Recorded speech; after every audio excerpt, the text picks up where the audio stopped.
Ulit saan ka naman ba galing? Naabot na ako ng gutom eh. Pakatagal mo. Kulot, ito ka ba? Kaya ka kung mawawala ang gutom mo pag maririnig mo tong balita ko. Balita mo. Saan naman galing yan? Sa matatalino na kalungsib sa tapat?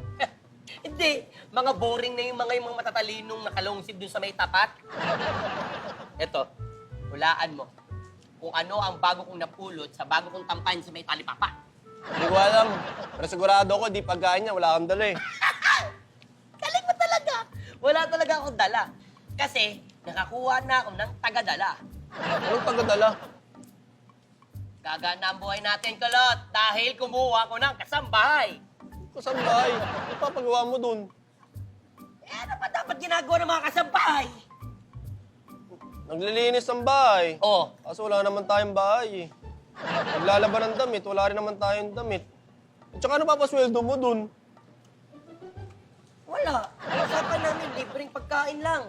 Libreng pagkain. Tayo nga, wala tayong makain eh. Ano kumuha ka ng kasambahay? Eh, wala lang. Sarap kasing pakinggan eh, di ba?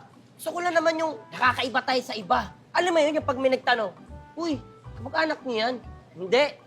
Sa bahay namin yan. Di ba? Di ba?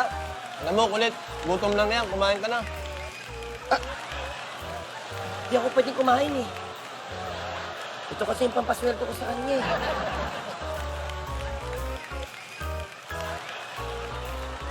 Ayan. Uy, tira mo siya. Kasi